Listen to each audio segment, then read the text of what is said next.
Okay, hello everyone. My name is Wesley. This is Wu Can Cook. Today we're doing a Sichuan noodle dish called Dan Dan Mian, which is actually a noodle dish that I find comes up in a lot of different Asian cultures, kind of similar to its sister noodle dish, which is called Da Jia Mian. Dan Dan Mian, more specifically, is done with a sesame paste, or at least most traditionally is done with a sesame paste, or sometimes used tahini. I've seen it done in a number of different ways. My favorite way of doing it is actually a more Americanized way, which uses peanut butter in lieu of sesame paste. Probably mostly because that's just how I grew up eating it, because I grew up eating a lot of Americanized Chinese food. So that's how we're going to be doing it today, with literally just, we're going to be using, I think it's Skiffy peanut butter, or something like that. So if you have any questions for me, feel free and drop your questions in the chat. I don't know everything about Dan Dan Mian. I know lots of stuff, so hopefully I can be helpful or informative, or at the very least entertaining to watch. If you're looking for the recipe video or recipe that goes with what I'm cooking, all of that stuff, it always lives over on my YouTube channel. So pretty much everything that I ever cook on a stream has a recipe video that goes along with it. And in those recipe videos, they tend to move a little bit slower, and they kind of talk our way through some of the stuff that's going on in these recipes, and why I do certain stuff, why I don't do certain things. Stuff like that, it all comes up in the recipe videos. So if you're looking for stuff like that, I recommend hopping over to the YouTube channel and checking out what's going on over there. If you're watching on Reddit, that would be the YouTube channel at the bottom of the screen. If you're watching on YouTube, that's the channel you're already on. You did it. Good job. Right. As with pretty much, I would say pretty much all Chinese food. That's not all Chinese food, but most Chinese food. I'm starting off with 4 cloves of crushed and minced garlic. It's actually 5 cloves of crushed and minced garlic because I had a little bit extra, and some finely minced ginger. So super often you will find that these are the 2 elements that come up in a lot of Chinese food, and that's because when we're working with flavors of umami, so anything that is dealing heavily in the world of umami, these 2 things, they tend to be the work very well as the initial building blocks that we set forth. So we lay it down first, and it's sort of the thing that we start stacking on top of from there. So we're going to be adding a few things on top of this today, all of which will be dealing in those flavors of umami. But the first thing that we're going to do is start off with our garlic and ginger. So for our garlic, you'll notice that I didn't do too much to it. All I did was give it a really good crush, and then I just chopped it up. Didn't do any mincing, pretty much just crush it, and then it just starts falling apart from there.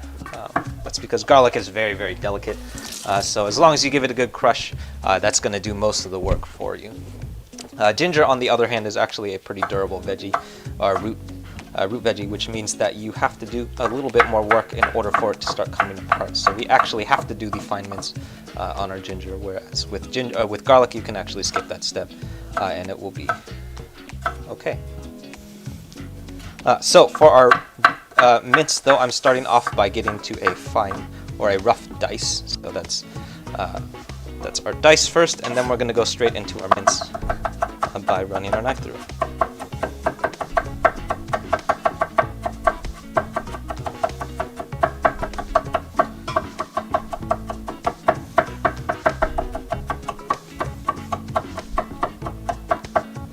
Tim, good evening. How's it going? Good to see you again.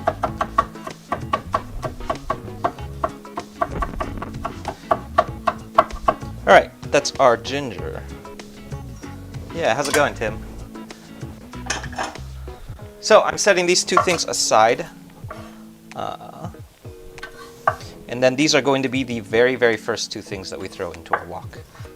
which will be used as our aromatics. So you will often see garlic and ginger referred to as the aromatics of your recipe, and that's because we're looking for the aromatic flavors from it.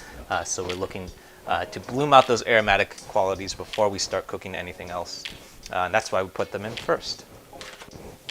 I don't know what I was supposed to do.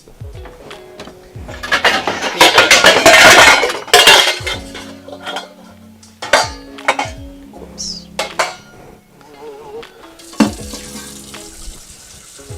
How long have I had that knife? Yeah.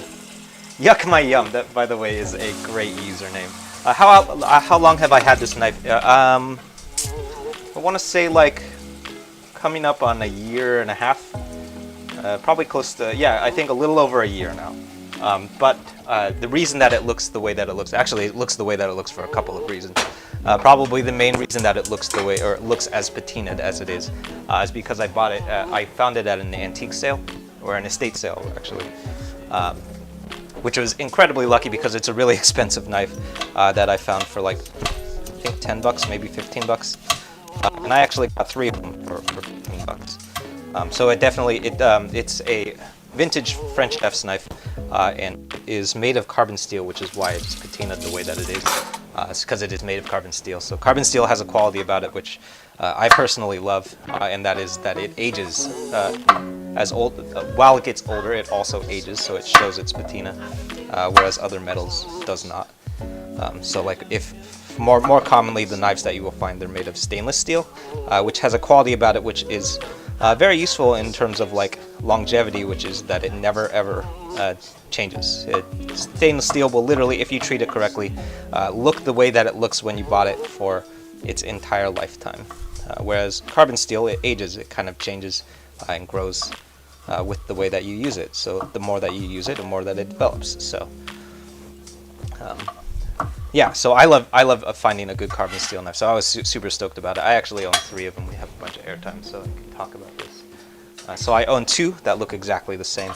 I kind of go back and forth on them depending on whichever one is sharpest. And then I have a third one which I very infrequently find a use for, and that is because it is 16 inches long, which is essentially, I guess like more commonly referred to as a butcher's knife. So it's for like carving up meats and stuff. Which is, I don't ever do that, so I very infrequently find a use for it. So far, like the only real like good uses that I found for it so far are like when I've chopped up a head of cabbage. I think that's one use. I used it when I was carving up a pumpkin at one point, or like any kind of melons or gourds, anything that's really large. It was useful, but other than that, I have not been able. I have not been able to find a huge amount of use for it. But anytime that I can find an opportunity to bring it out, I love using that knife because it's so cool. It's like a really huge saboteur. But yeah, carbon steel, it has a really interesting quality about it. So my wok also like that too. This wok behind me is also made of carbon steel. And it also patinas in a similar way. It's one of my favorite things about that metal. Bolt bully, yeah, totally. Always happy to give advice. Hopefully, what I would hope is that anytime that I give advice, hopefully it is at least a little useful and at least mostly factually correct. But yeah, hopefully I'm glad that I can be helpful anytime that I am. The 10th upvote, yeah. Looks like we're at what, 16? I don't always know that the upvote meter that I'm looking at is always accurate, so sometimes it just doesn't work at all. So hello to everyone just tuning in. I guess I should also introduce myself. If this is your first time catching one of these streams, we're here streaming every Monday, Tuesday, and Thursday at 6:30 PST, and Wednesdays at 6 p.m. PST. With new recipe videos. Those are coming up over on my YouTube channel every Friday. So if you haven't checked out what's going over on the YouTube channel, I highly recommend that. That's where all of the long-form recipe videos for everything that I cook live. So if you're trying to cook what I'm cooking, you can check that stuff out. Or if you just like watching me cook other stuff on the internet, that's also a cool place to be.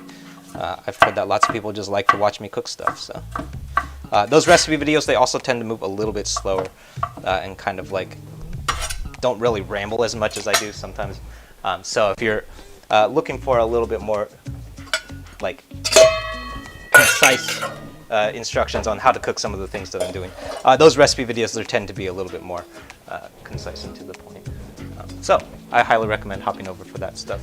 In addition to all the recipe videos, that's also where the concurrent live stream lives. So that's the laptop that's streaming behind me. On that stream, that's also where the whole schedule of everything that I cook lives. So if you're trying to find out what I'm going to be cooking next, that stream is a really good place to start. Some folks, so those, in that schedule, that's also where all of the ingredients for everything that you need in order to cook what I'm cooking lives. So some folks over on the YouTube streams started cooking or picking up the ingredients that go with the things that I'm cooking, and you can cook with me, which is super fun.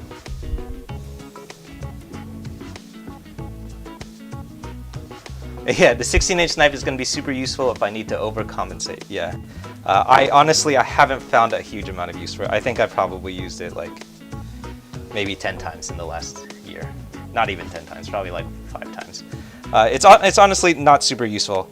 A 16-inch knife is really, really large and very difficult to wield because it is so large. So it's like really hard to do precise cuts because the knife is like your hand is so far away from where the edge of the blade is. So it's hard to do anything precise. But if you're doing something like carving up a piece of meat or something, like if you're carving up a Christmas ham, I think I used it for carving a Christmas ham at one point. Stuff like that, that's when a 16-inch might be useful. But if I could probably have gone my entire life without owning a 16-inch knife, and I would have probably done just fine. But it's so awesome though. It's a big knife. I don't know what to do with it.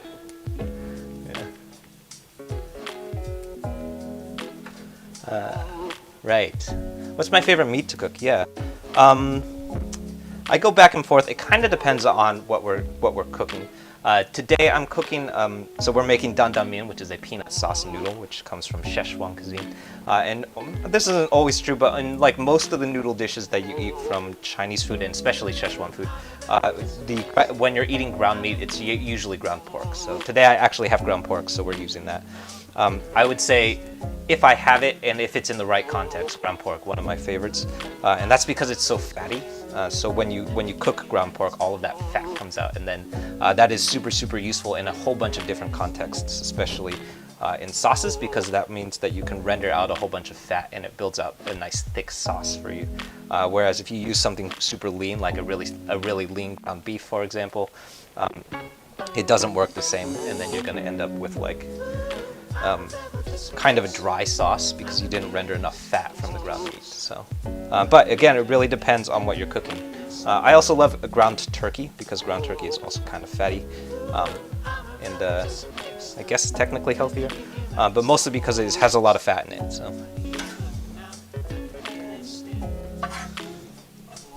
all right. So right now I'm chopping up, this is just some cilantro that we're chopping up, and this is going to be our final garnish. I'm going to throw this on top with our carrots. So we actually have 3 different garnishes that are going to go on top of our noodles today. They are some crushed peanuts, which we're going to get to next, plus this cilantro and our carrots. So we just did 2 out of the 3.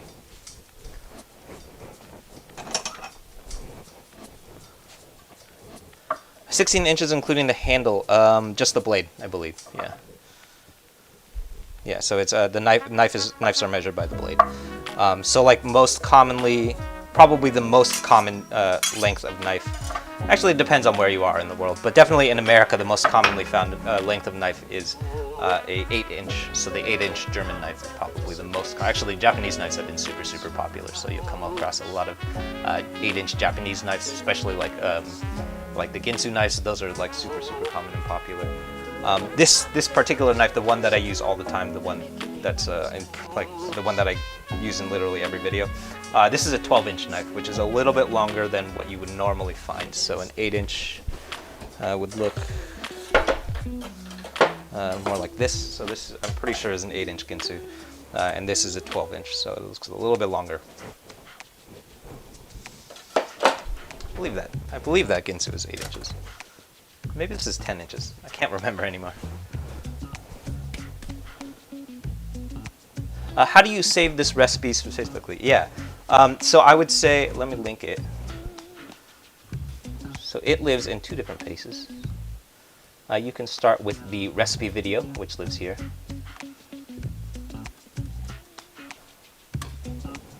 And then I believe in the comments of that recipe video should be a link to the written recipe. And if you can't find it, all of the written recipes also live on my website, which is woocancook.com. Yeah, so if all else fails, I would start there at the website. The YouTube video is generally like the first place to start because it has a little bit more information than the written recipes. In my opinion, I actually think that the written recipes don't do the full recipe justice because I think that you're actually missing out on quite a bit of information in those written recipes.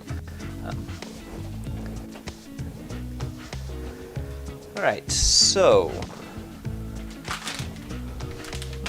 next up, I'm going to do our sauce. So this sauce mixture that we're assembling is going to go right in top with our noodles, and it's probably, in my opinion, probably the most important element of this entire dish. It's because it's where all of the flavor lives. So I love, because it is so important, I love assembling this stuff off heat so that we can stop and taste. Super often you will see chefs cook this stuff right in the wok, so they'll literally just dump these things straight into the wok. That tends to work out okay if you have a lot of experience repeating the same recipe so many times. So you'll see restaurant chefs do it a lot because they're probably making it like 20 times a day. I have not made this 20 times a day. I've made it a couple times, probably like a dozen times or so. To that end, I'm going to assemble the sauces off heat so that we can stop and taste first. Did I go to school for cooking? I did not. I went to school for music. That's what I did. And I used to play music professionally. I used to do it for a living. And then the world shut down, and now I cook on the internet. So here we are. But no, I did not go to school for cooking. I have no credentials for this. David, what's good? How's it going? Yeah, tuning in on YouTube. All right, so for our sauce, I'm starting out with, that was 4 tablespoons of soy sauce and 2 tablespoons of sesame oil. And right now I'm adding my peanut butter. This is going to be 2 tablespoons of peanut butter. Most traditionally in a Dan Dan Mian, you will see the use of tahini or sesame paste. I might even have some. Let me see if I have any. That looks like this. If you find it in a Chinese store, it will literally just say sesame paste because most of the time most of the time Chinese grocers they label that stuff super literally because it's translated. So you'll see it just called sesame paste. But sesame paste in a Chinese grocery store is what is essentially is just tahini. So you could pick up some tahini if you happen to live near like a Middle Eastern or a Mediterranean grocer. It's essentially the same thing as just sesame paste. If you can't find either of those things though, my preferred way of making this dish is using peanut butter. And that's because that's how I grew up eating it, so I just like it more with peanut butter. But definitely the more traditional way is absolutely going to be sesame paste for sure. All right, so before I start mixing this up, I'm going to finish adding all of our liquid ingredients. Probably should have done that before I added the peanut butter. But that is 2 tablespoons of rice vinegar and then 2 tablespoons of Shaoxing cooking wine, which is Chinese cooking wine. That's going to give us a little bit of acidity and brightness and a little bit of sweetness too.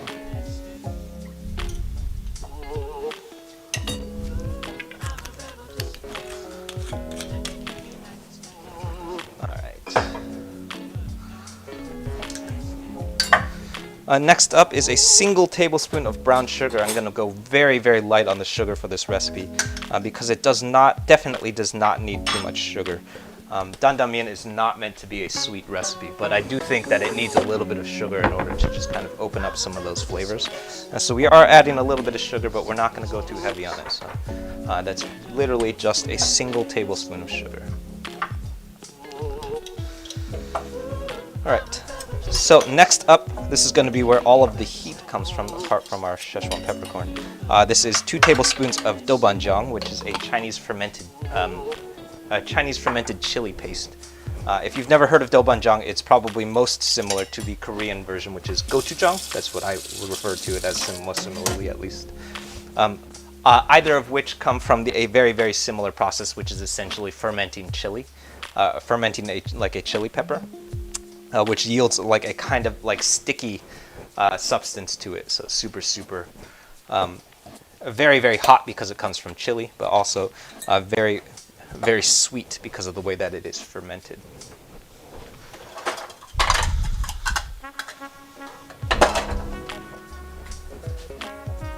Moo cow moo. Yeah, how's it going? Hello to everyone over on YouTube, and thank you for popping over from Reddit. That's cool. It's always excited to see some people from Reddit popping over to YouTube, and also people from YouTube popping over to Reddit. That's fun. Right now I'm adding, this is 2/3 cup of beef stock, and that's it. We're gonna start mixing this up. So very, very important is that we want all of those liquid ingredients combined so that we can use it to break down our peanut butter, which is going to be very, very clumpy and difficult to break down otherwise.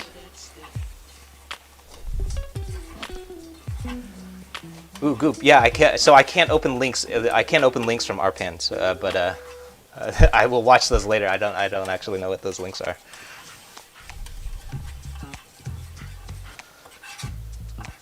Did I add some oil? Yeah, I did. Most of the oil probably is coming from the peanut butter, but I also did add 2 tablespoons of sesame oil. When I make this dish with sesame paste, I usually leave that sesame oil out because a lot of that stuff is already, a lot of that, that sesame paste has a huge amount of sesame oil in it already, so you don't need the sesame paste or the sesame oil. But in this case, because we're not actually using any sesame anywhere else, that sesame oil is going to be super, super important.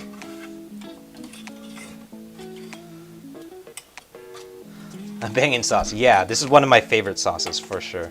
Mostly because I just really like peanut butter. I think that might be it. I just really, really like peanut butter. Who doesn't like peanut butter? Yeah, it is. Goop. Yeah, it is my recipe. So, cool. Yeah, thank you. Thank you for linking all the recipes. Yeah. Hello to everyone in both chats. I see there's people popping up in both chats right now. I see people on YouTube and Reddit. That's cool. My name is Wesley. This is Wu Can Cook. If this is your first time tuning in, we're here streaming. Most of the days I'm just cooking dinner. But we're here streaming cooking dinner every Monday, Tuesday, and Thursday at 6:30 PST, and Wednesdays at 6 p.m. PST. Today we're doing a Sichuan noodle dish called Dan Dan Mian. Most commonly when you come across Dan Dan Mian, you will see it, I think the most traditional, actually not most commonly, but most traditionally the way that you will see a Dan Dan Mian done is that it's assembled in the bowl. So it's assembled in the finishing bowl, like the bowl that you're going to eat out of. And that's because a Dan Dan Mian, its origins come from street food. I think it comes from Taiwanese street food, actually. Might be wrong about that. But it definitely comes from street food. So the way that it is assembled is very much built around how you would assemble a dish if you were cooking it on the sidewalk, basically.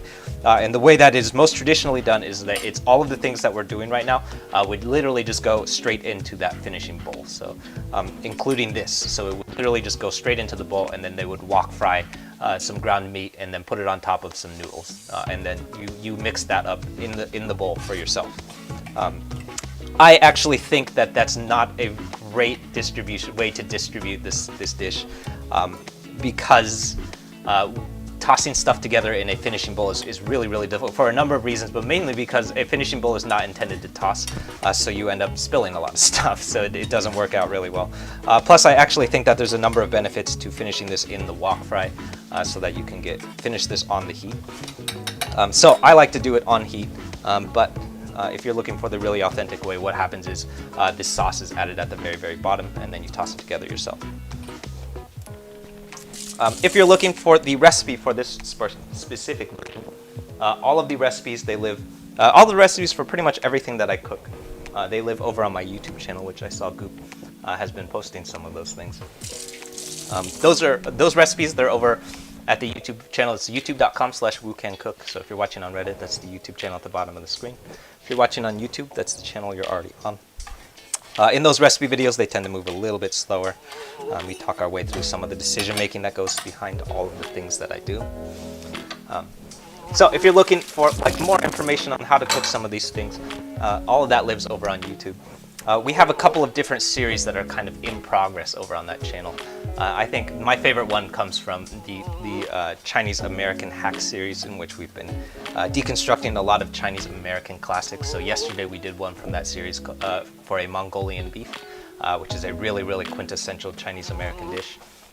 And in that series, very often what I like doing is we take apart Chinese American dishes and reassemble them with all of the American qualities. So we kind of take a look at what Chinese American food would look like if it wasn't so American, and like what are the qualities about it that make it so American, and how do we adjust it. So that's always a super fun series for me to do because it is like a really fun opportunity to deconstruct the things that I like have been eating since I was a kid. So we do a lot of stuff from like P.F. Chang's, Panda Express, things like that, and kind of take a look at what that food looks like and why it looks the way that it looks. How did Chinese American food get to America, you know?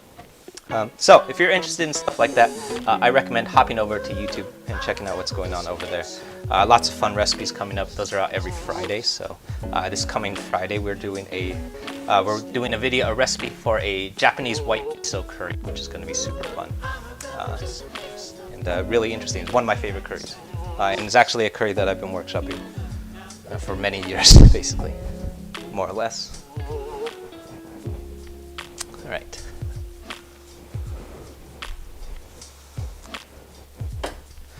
Okay, next up, before we move over to the stove, I'm going to do a quick marinade on our meat. I probably should have done this first so it would have had more time, but it'll be okay. Whoops. This is ground pork that we're working with today. I have done this Dan Dan Mian with a number of different ground meats, pretty much every kind of ground meat that I have ever been able to get my hands on. So I've done it with ground turkey. Probably one of my favorites is to use ground turkey. What we're using today is ground pork, which is probably the most appropriate thing to do in a dish like this. I've done it with ground beef. Anything that has any kind of ground meat that has a lot of fat content, it will work. The things that we want to avoid are things like really lean ground beef or really lean ground lamb, stuff like that. Anything that doesn't have enough fat content to sort of build flavor, it's not going to work super well.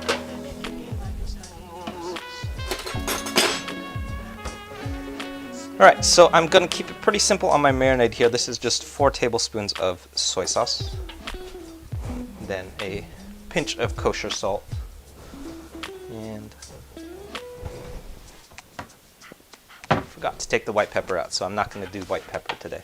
And we're just going to let this kind of get to know each other.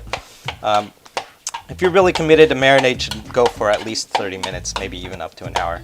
I never let my marinades go for that long because I never do it ahead of time.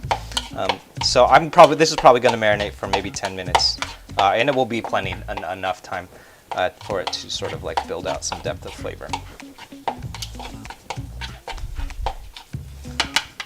What's my nationality? Yeah, I'm Taiwanese American. So I live here in Oakland, California. My parents are from Taiwan. But yeah, most of the things, especially the stuff that come up in recipe videos, most of them are things that come from my childhood. So there's stuff that I've been like either eating since I was a little kid, or people have been like, I've been watching other people cook since I was a little kid. So a lot of them are even stuff that I learned how to cook when I was a kid, like the green onion pancakes. The really simple ones especially are things that I learned how to cook when I was a kid. So this particular Dan Dan Mian is, do I need a cornstarch slurry? I don't even think I need this. This particular Dan Dan Mian is a noodle dish that I've been eating since I was a little kid, probably since I was like 16 or so, right around the time my brother went to college, because there's a noodle spot here in Oakland called Shandong, which I have been eating at since he was in college.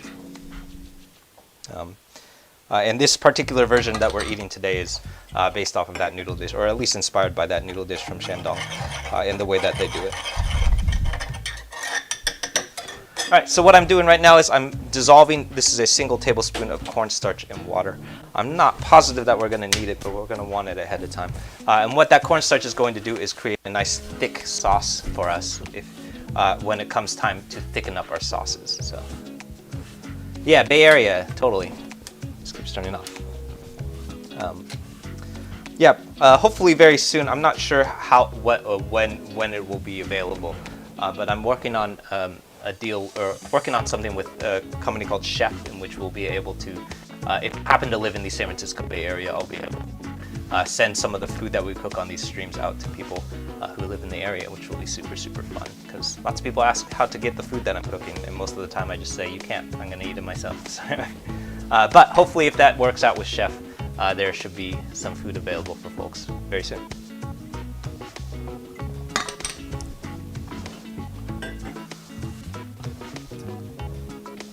Yeah, pork. Moo cow moo, yeah. Let's hit it. Alright, so before we get to cooking our on our wok, we're going to do some par cooking in our noodles. So today, what we're working with, actually we can have a look. Today we're working with something that is a little bit more pantry friendly than the fresh noodles that I most often work with. So if you've watched these streams before, you will know that very, very often I'm working with extremely fresh egg noodles, which are definitely my preference, but I forgot to pick some up today. So we're cooking some pantry friendly Taiwanese noodles. They look like this. They say fresh on them, but they're clearly not fresh. They are very, very delicate, so they are still, even though they are freeze-dried, still more delicate than your standard like fettuccine or spaghetti. So I think we have a rolling boiling pot of water behind me, and it will probably only be in that pot of water for about 2 minutes, maybe even less than that.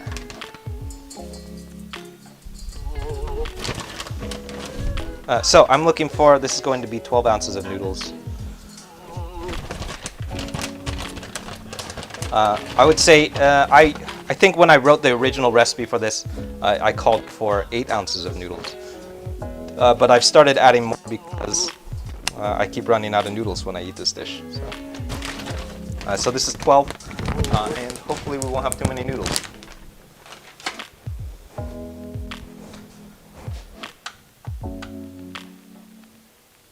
Yeah, Dan Dan, what does Dan Dan mean? I don't actually know. I feel like Dan, I don't know that it actually has a meaning. It's just sort of like a term that comes up in a lot of food items. So, but it definitely, anytime that you see the term Dan Dan noodles, it is referring to one specific thing, and that is the use of sesame paste. So, if you have any kind of noodle that has like a thick sesame-like texture to it, so it has like a thick and like almost creamy texture to it, and it's a noodle dish and it has some kind of spicy pepper to it, that's probably a Dan Dan noodle. But the tricky thing is that a Dan Dan noodle can be any number of things. Because it transcends so many different cultures, it can look in a vastly different way depending on where you're eating.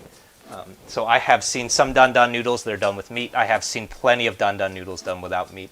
I have seen some done with peanut butter, some are done with sesame paste.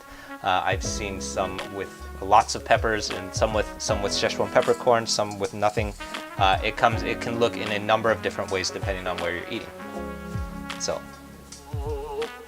use more garlic. Yeah, we're gonna use plenty of garlic. So this is our garlic. This is gonna come up in our wok fry. So it's garlic. This is our ginger.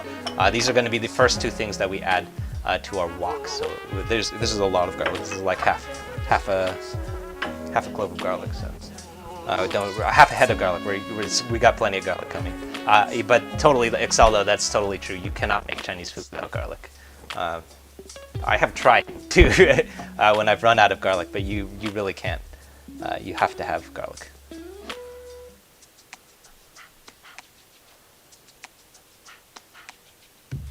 All right.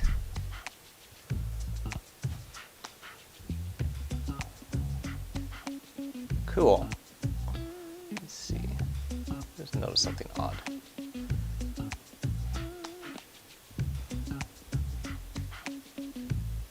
All right. What type of noodle am I using? Yeah, so today we're using, most often I like using fresh egg noodle. The noodle that we're using today are more pantry friendly because they're the ones that I keep in the pantry when I forget to buy fresh noodles. It just so happens that I live down the street from a fresh noodle shop. So most of the time when I make things like Dan Dan Mian, I'm picking up noodles from there. Today we're using pantry-friendly ones because I forgot to go today. And they are, I just saw that they're called Oriental Linguine, which is maybe a little racist, but definitely a weird way to name it. But I guess that's actually a relatively accurate way of describing what Chinese noodles are. But like definitely the more common way of referring to it would be like a Shanghainese or Taiwanese noodle. And that would be the same noodle that you see in pretty much all like Chinese noodle dishes. So same thing for chow mein, same thing for da dan mian, dan dan mian, all of those things. Probably the one you're most familiar with is chow mein. All of those are using the same noodle, which is essentially a Shanghainese flat noodle. And that's, I guess, Oriental Linguine, TIL. Probably the ones that kind of look a little different are things like chow fun and, yeah, probably chow fun is probably the biggest different one that's the most different because it is using a rice noodle, a flat rice noodle. All right, so to our pot of water, I'm adding my noodles here, and these are going to go for a full 2 minutes. We want to be very, very careful about making sure these don't overcook because fresh noodles are very delicate. So I'm setting a timer, and we're going to let these cook for a full 2 minutes, and then we're pulling them out immediately to make sure that they don't overcook. You will notice a couple of things if you are familiar with Italian cooking. I'm going to be doing a couple of things that are considered cardinal sins in Italian cooking.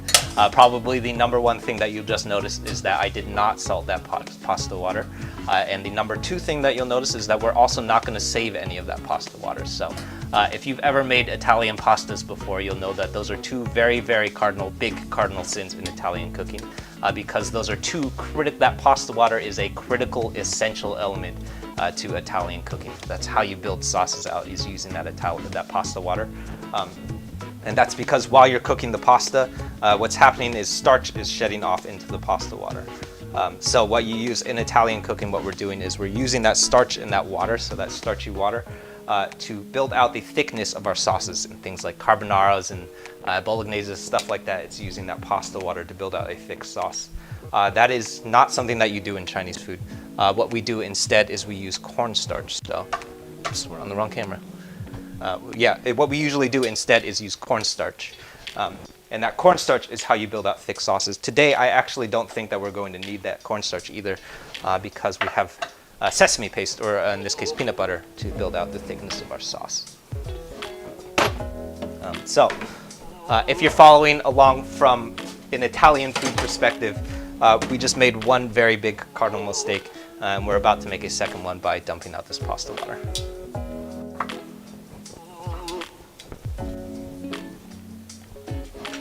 All right, we're coming up on 2 minutes, and I'm going to pull these out. We want them just shy of al dente.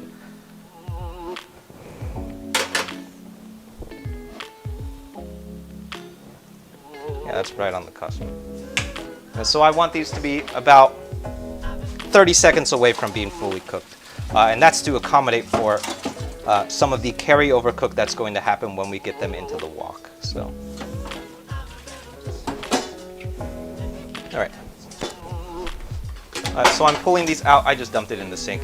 And this is probably, if you're following from an Italian food perspective, the second big cardinal sin is that we didn't save any pasta water. So that pasta water is not really that useful in Chinese cooking because it's not really something that you do in Chinese cuisine.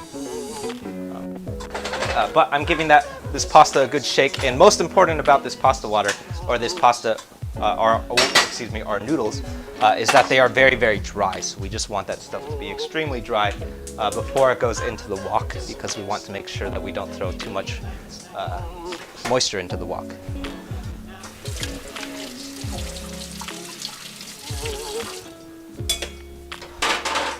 Yeah. You're scared of ginger. Ooh, yeah, don't be scared of ginger. There is a lot of ginger in not just Chinese cooking, in like all Asian cooking. There's a lot of ginger. So don't be afraid of it, but it does have to be cooked in a certain way, though.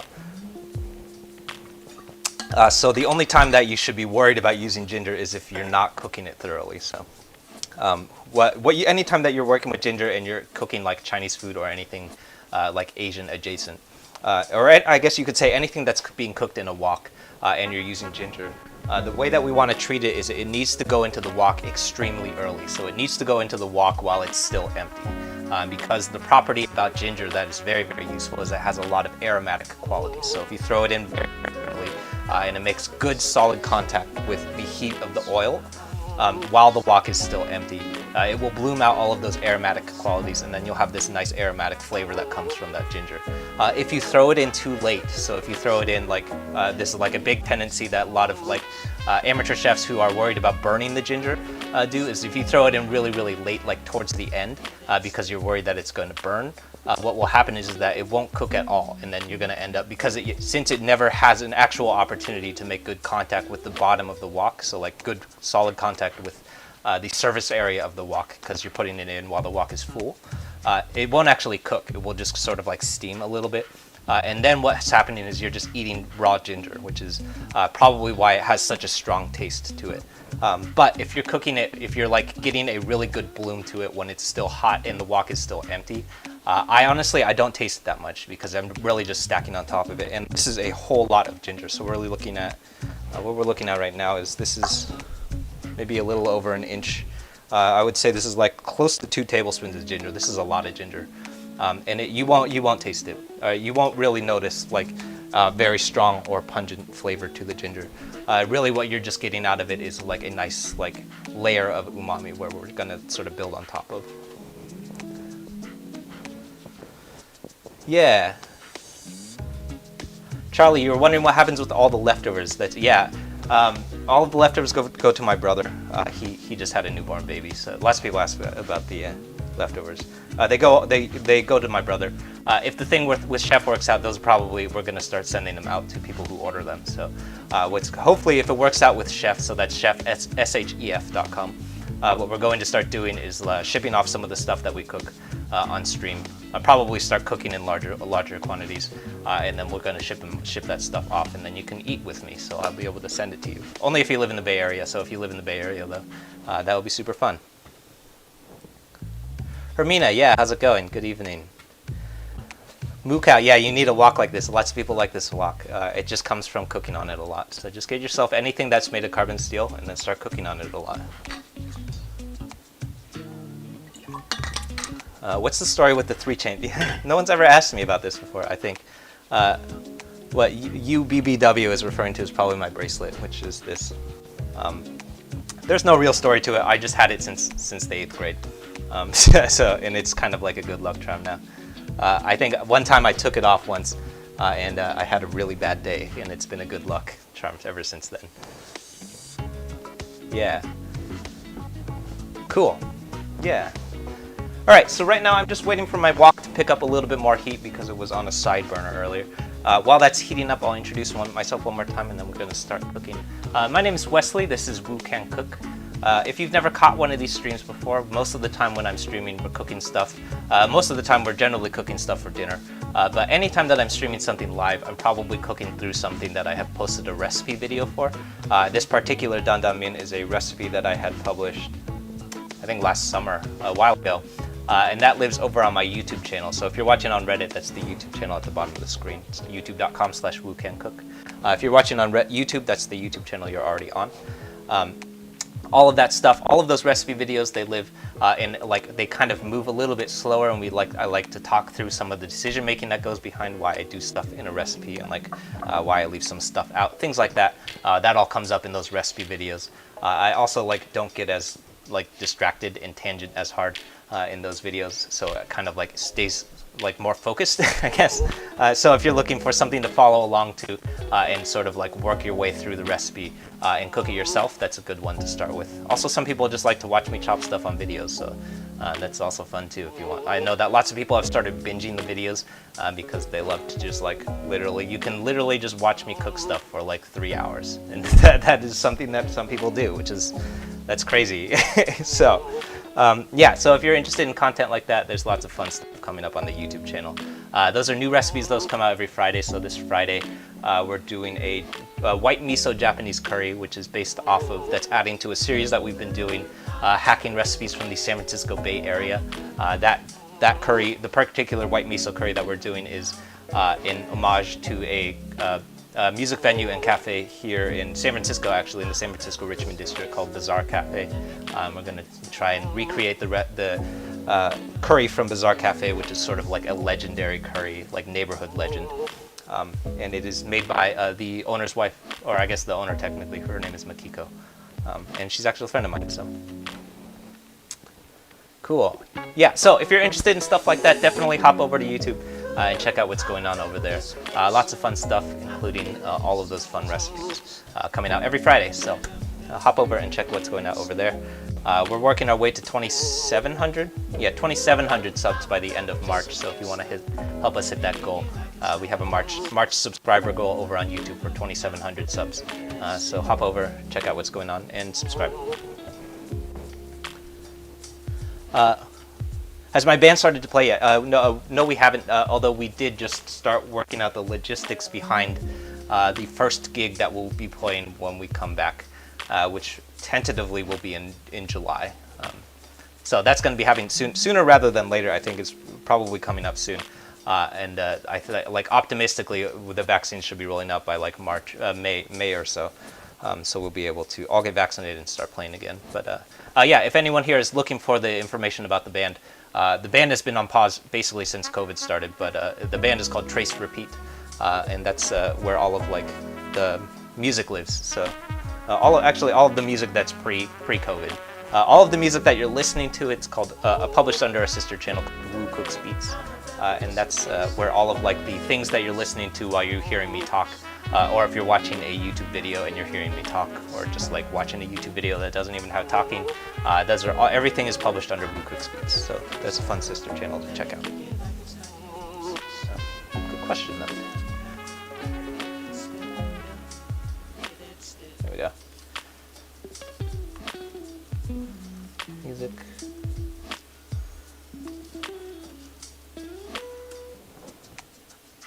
Mookow, you just subscribed. Cool. Yeah, that's awesome. Thank you for subscribing. Hermina, yeah, I usually what I'm drinking is scotch. Actually, I might go pour myself a scotch. Right now, I'm just drinking water.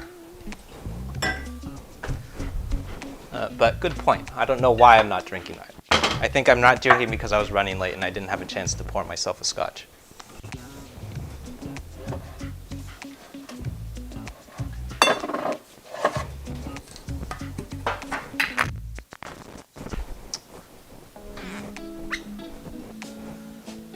Yeah. Oh, yeah, Hermina. Yeah, totally. So sometimes I drink bourbon. Probably most of the time, though, I'm probably drinking scotch. So this is a Bruichladdich, which comes from Islay.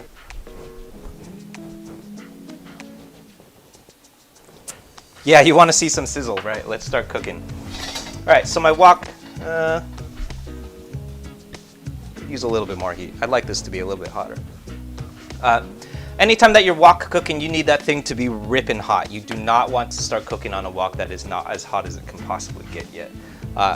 That's because in wok cooking, everything happens really, really fast. So if you don't have enough heat, then you're going to start ending up with mushy stir fries. So if you've ever had a stir fry that's like mushy or porridgey or kind of has the consistency of like old cereal, that's coming from a wok fry that does not have enough heat. So.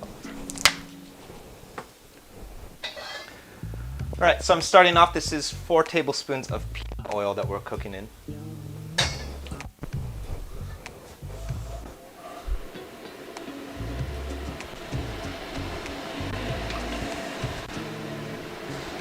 And then we're starting off with our aromatics first. So this is garlic and our ginger. And I saw someone had asked about using ginger earlier too. So anytime that we work with these two elements, they're very, very pungent and a little bit abrasive if you don't add them early, because we want to bloom out all of the aromatic qualities. So what we're looking for right now is we want to use your nose. When you start smelling garlic and ginger, you know that's when you're ready to move on.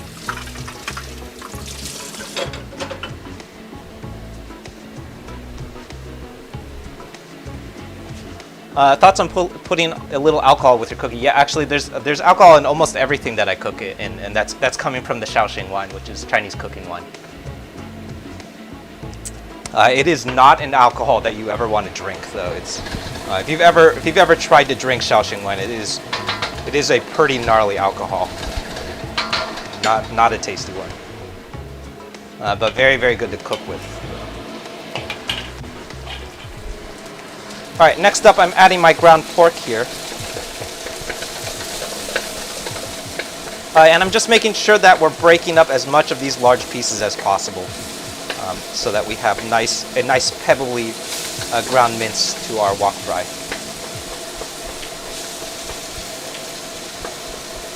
And my favorite quality about ground pork, and this is going to be true with any kind of mince that you want to use in a Dan Dan Mian, is that it has a lot of fat. So as we cook it, we're going to start rendering out a lot of that fat, and that's going to be where all of the thickness of our sauce is going to come from, is all of the fat from this ground meat. That's also why I mentioned this earlier too, but you can't make a Dan Dan Mian with a lean cut of meat. So if you try doing this with like lean ground beef or even a lean ground pork, that's not going to work.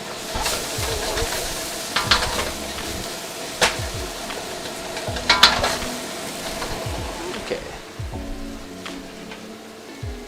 Zapfish, yeah, how's it going? Good to see you. Oh, this is one of your favorites, yeah. Dan Dan Mian is definitely one of my favorites too. I think I love Dan Dan Mian mostly because I just really like peanut butter.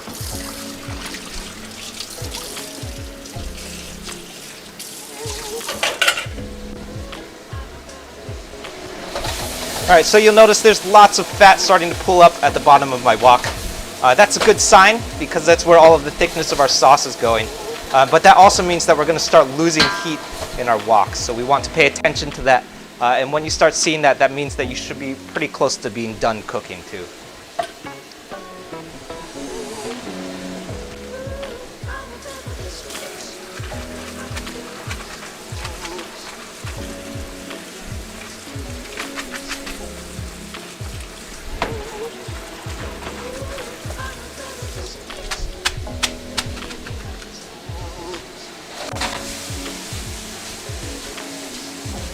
Alright, that's looking good. So our noodles going in next, and followed immediately by our sauce.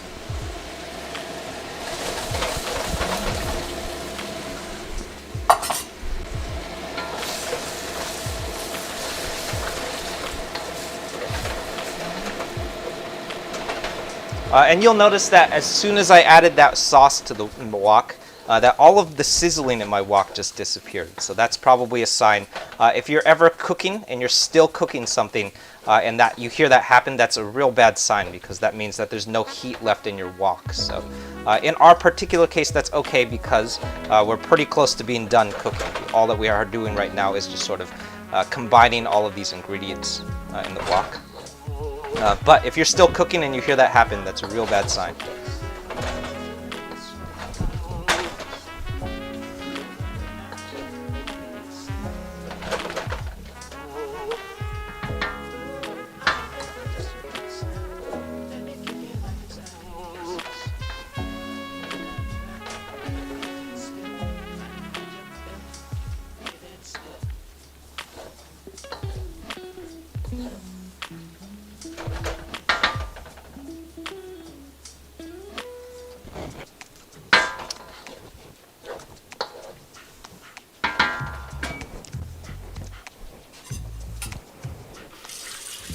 Yeah, it's good. I'm going to add a tiny little bit more stock because I'd like my sauce to be a little bit thicker.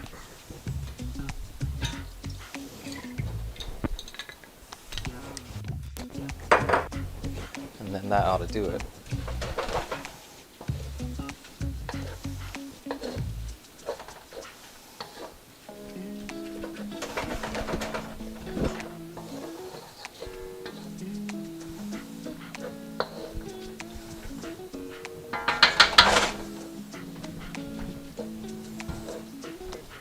All right.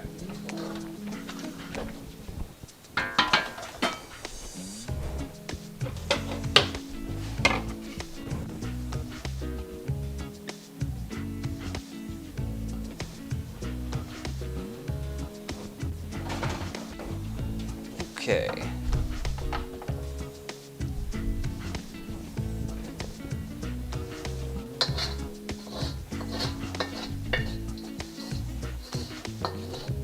So the very last thing that we want to do anytime that we're cooking in a wok, and if anyone has tuned into one of these streams before, will know that I say that this at the end of every single stream, and that is because it is super important for good wok care. Is that we want to clean the wok while it's still hot. That's really important because while a wok is hot, especially if it's made of something like carbon steel or cast iron, it's still very non-stick. So I don't have a camera over my sink, but what I'm doing is I'm giving it a quick rinse, and you'll notice that everything just came off of the wok. So there's literally nothing that stuck to the wok. That came right off.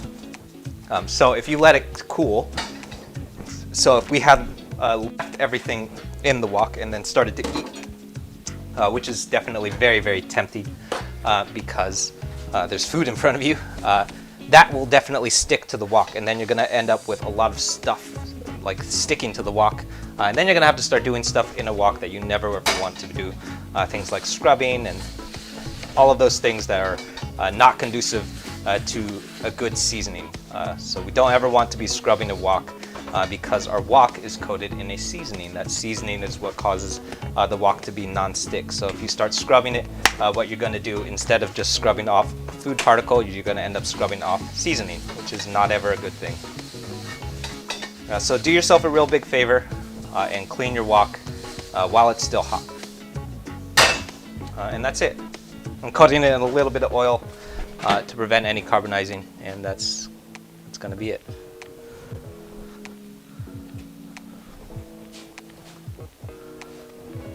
Will I eat all of these? Yeah, no, definitely not eating all of these.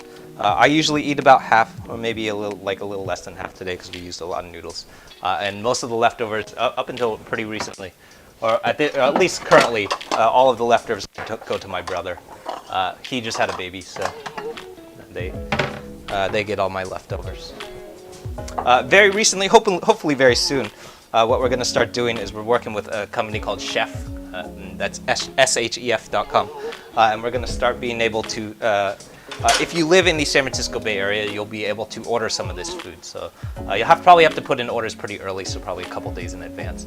But if you put in your order early enough, you'll be able to order some of these foods and eat it yourself, just like any other takeout.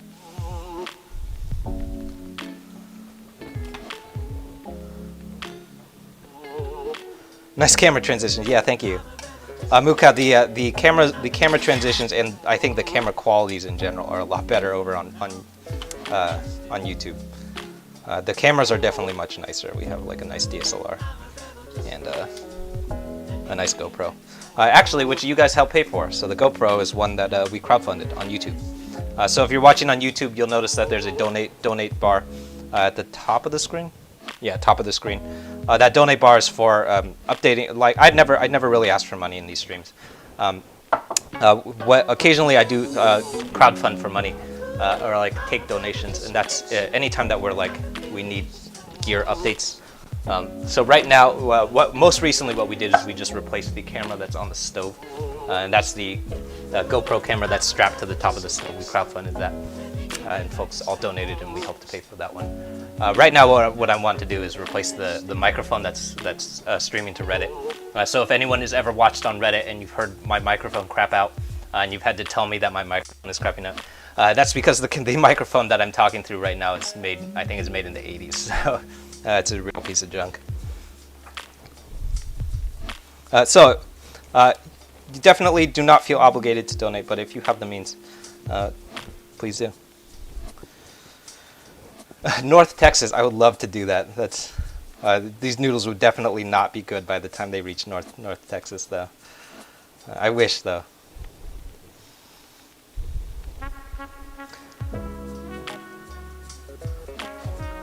COVID 2100, yeah, how's it going? Good to see you. Like Martin Yan, totally.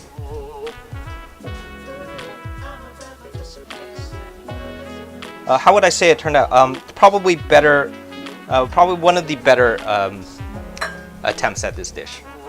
Very often I struggle with Asian noodles, especially fresh Shanghainese noodles like the ones that we're working with, because they're so delicate. So probably definitely the hardest part about this dish is figuring out how to cook those noodles because they're so delicate. Shanghainese noodles are insanely delicate.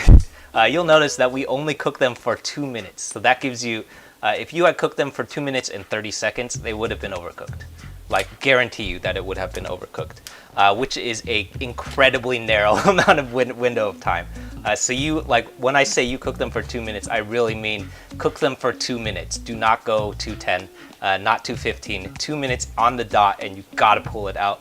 In that last, if you go over by 10 seconds, it's overcooked, and then you're gonna be eating a clump of noodles. So I think we nailed it, though. I think it's like right on the head. I think it's not too gloopy. It's not sort of like mushing up. We don't have a block of noodle. What am I doing?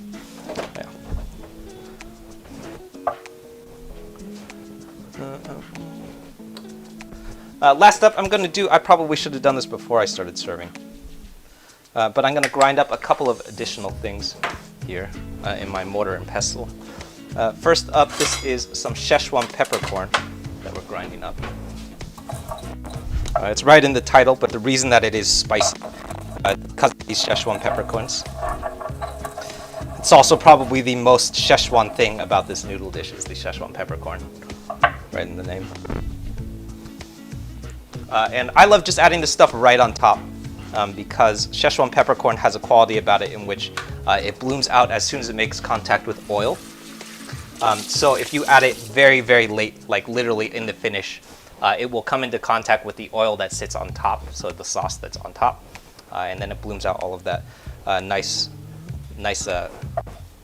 numbing heat for you. Oh, Charles, yeah, totally. Courtney, do I have a General Tso's? I do.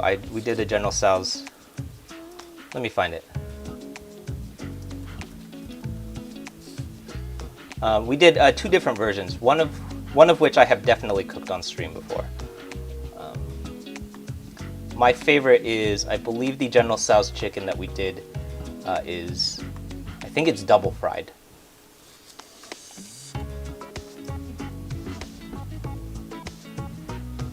And that's definitely one of my favorite, at least one of my favorite fried chicken attempts that I've done, and it is so good. So. All right, so the last thing that we're doing in the mortar and pestle before we finish this up is a little bit of honey roasted peanuts, which I think is one of my new favorite things to add to like anything that is appropriate for peanuts. Is honey roasted peanuts. I used to just do raw peanuts and then toast them in a wok.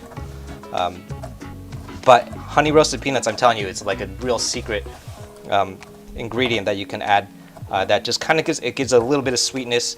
They're a little bit crunchier and just kind of have a little bit more like something extra that just gives it a little bit more something than just plain old peanuts.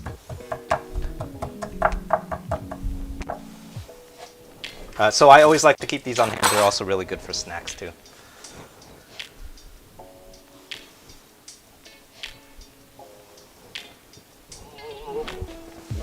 And that ought to do it.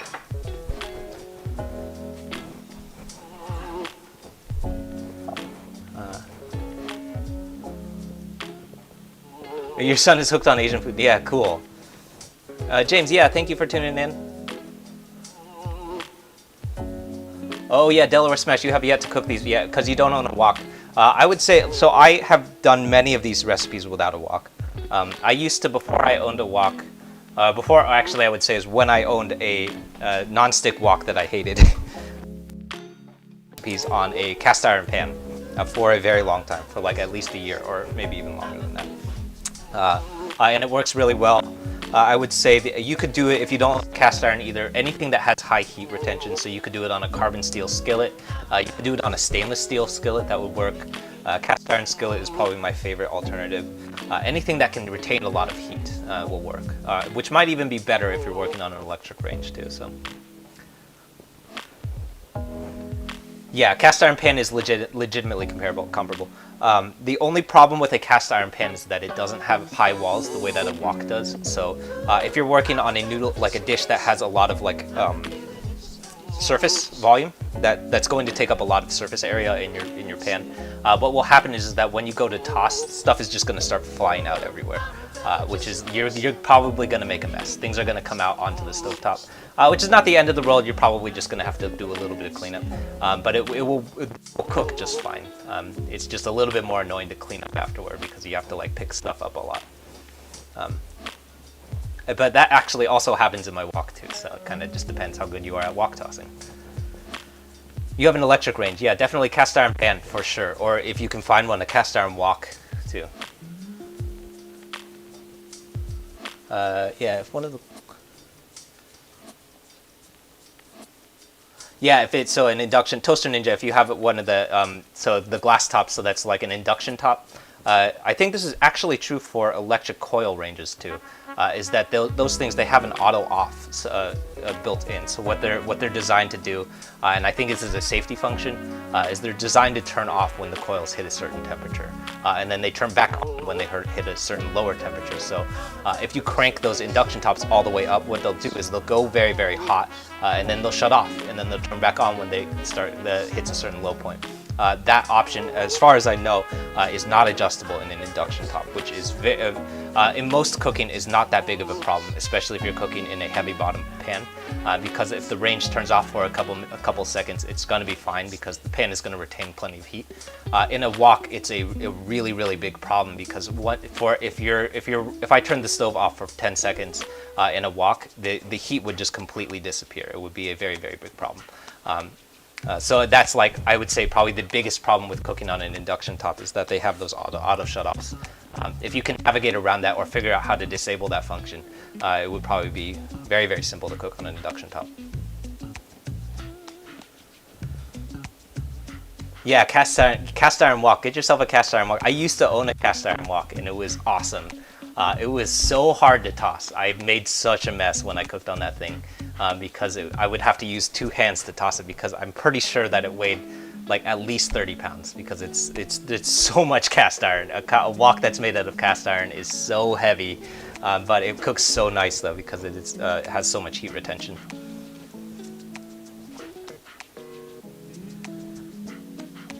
Yeah, you've cooked many Wu recipes on cast iron. That's totally a way to go. I have used my cast iron for many. I even prefer using cast iron for some of the things. Like a lot of the fried rices, I prefer to do it in a cast iron because you can sear. Yeah, cool. 12 to 14 inch, yeah, COVID 21, yeah, it's got 12 to 14 inch. It's got to be a big one. You can't do it on a 10 inch cast iron. Or you probably can, but you're going to lose a lot of food. It's going to fly out. So that's like always a pain in the butt, is the fact that cast iron pans, they have low walls, so stuff flies out a lot. Cool. Oh yeah, I always forget to taste it.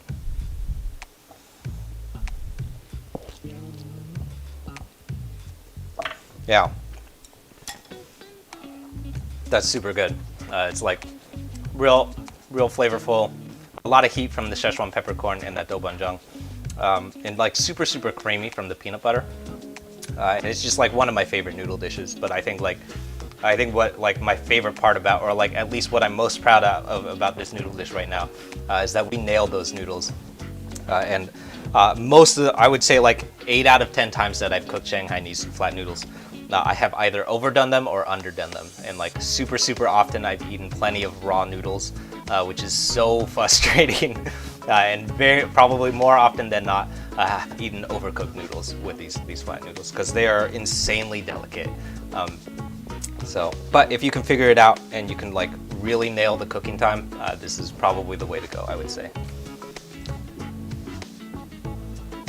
Yeah, totally. Cool. Yeah. Thank you everyone for tuning in. My name is Wesley. This is Wu Can Cook. I'm super excited to see so many people keeping on tuning in and stuff. If you haven't hopped over to YouTube yet, definitely check out what's going on over there. Lots of fun stuff, including all of the recipes and live streams. Those are all archived over there. So if you're looking for anything that I've cooked, if you want to know how to cook anything that I do, that's definitely a good spot to head over to. Those recipe videos, they're a lot easier to follow, or generally a lot easier to follow because I don't ramble as much. So those are like usually in like good 6 to 8 minute segments. Some of them are even shorter. Some of them are like 2 minutes because there's no voiceover. But the ones where I'm talking, they generally tend to move a little bit slower, and we kind of talk our way through some of the things that I like doing in recipes, and like have most of them are written out, so I'll remember to talk about things. Sometimes I forget stuff a lot. So if you're looking for like a good thorough explanation to a Dan Dan Mian, that's a good spot to go to. That recipe video all lives over on my YouTube channel, which is youtube.com/WooCanCook. If you're looking for the written stuff, that's also out on my homepage, which is brand new, and I just finished building it, I think, last month. So that's woocancook.com, so that's all of the written stuff. That stuff also has a search bar, which is really, really useful. I use it all the time, actually, when I'm looking for recipes that I can't remember how to cook, because the search bar is really, really useful, and it's a lot easier to search than this notebook. So I use that. I actually use my website, probably more than other people use the website. I use my website because it has that search function. So really, really useful if you're trying to cook something that you've seen me cook. But also, we're releasing those new recipe videos. They're coming out every Friday. So this Friday we have Japanese white miso curry that's coming out. It's one of my favorite curries, probably one of my favorite foods to eat of all time. The curry recipe is an homage to a curry that you can find here in the San Francisco Bay Area from a cafe called Bazaar Cafe, which is a live music venue and cafe.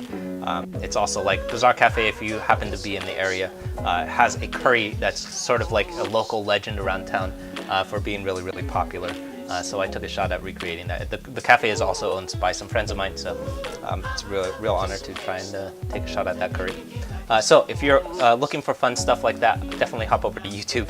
You like hearing me ramble? Yeah, totally. I like hearing me ramble too, but probably, like, if you're trying to cook a Dan Dan Mian, probably not very useful to refer to this live stream because it's an hour and 6 minutes long, which is way too long. If I was trying to cook something and the recipe video that I was referring to was an hour and 6 minutes long, I would be so frustrated. But yeah, definitely, if you haven't found those recipe videos, hop over and check that out. I'm super stoked for this Japanese curry, so check that out and subscribe. That's coming out this Friday. We're working our way to 2,700 subscribers by the end of March. We've slowly been ticking our way. I guess like my ultimate goal is to hit 5,000 subs by the end of June. So we're slowly taking our way to that, and my real goal is to hit 10,000 subs by the end of the year. So if you want to help us hit that subscriber goal, hop over to YouTube, check out what's going on over there, and give it a subscribe. Only if you're interested. Please do not subscribe if you're not interested. I don't know why people subscribe when they're not interested, because then I just end up spamming you. So yeah. We'll be back tomorrow at 6 p.m. PST. We're going to be doing a pad thai. So pad thai looks actually pretty similar to this. We're going to be finishing with carrots, cilantro, and peanuts, but with the fish sauce base. So that's coming up tomorrow. So I'll see you tomorrow, and hop over to YouTube and check out what's going on. All right. Thanks, everyone. I'll see you soon.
Leave it with the baby, said her mama gone.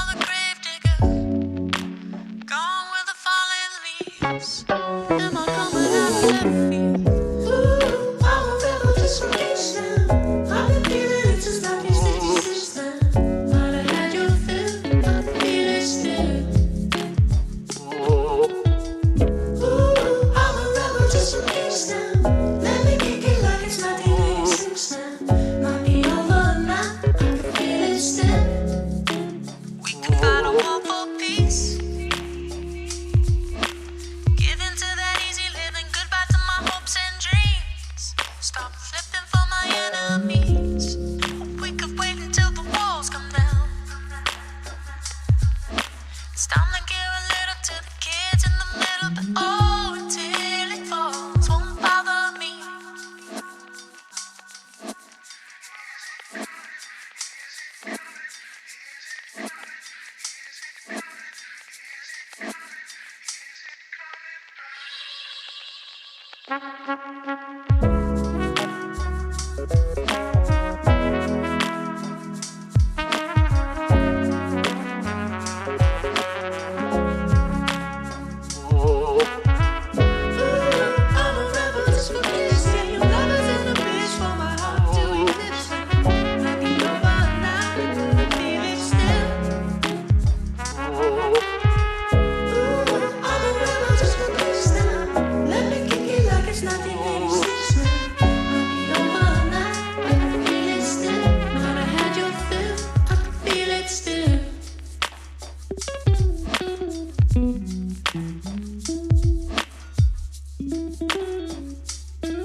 Slow.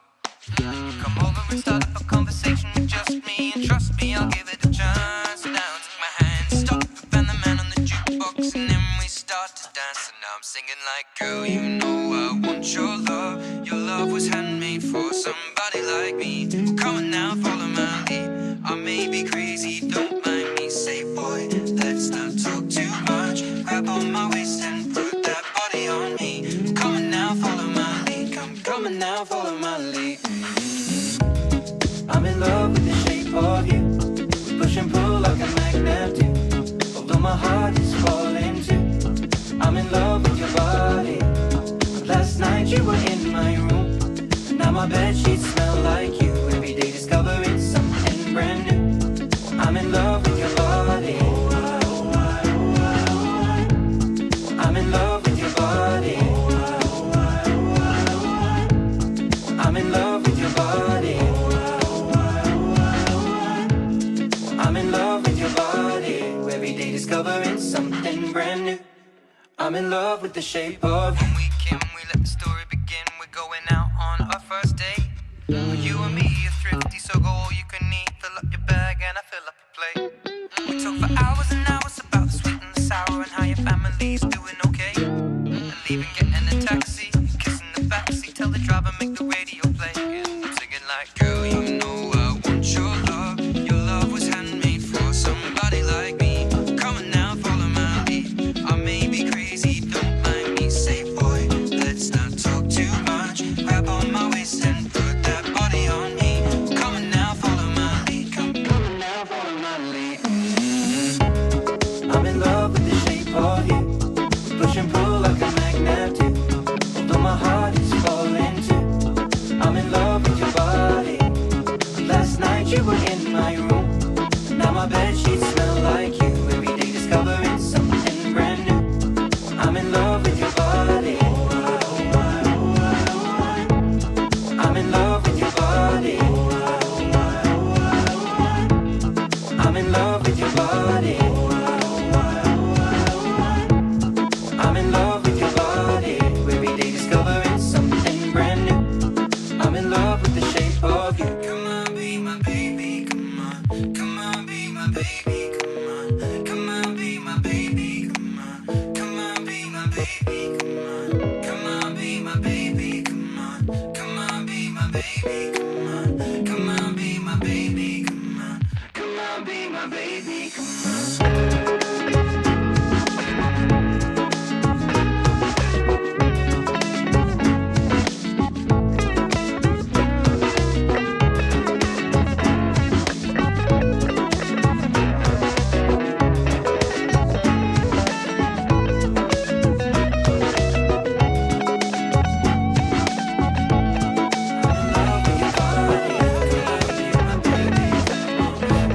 I'm in love with your body.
so I could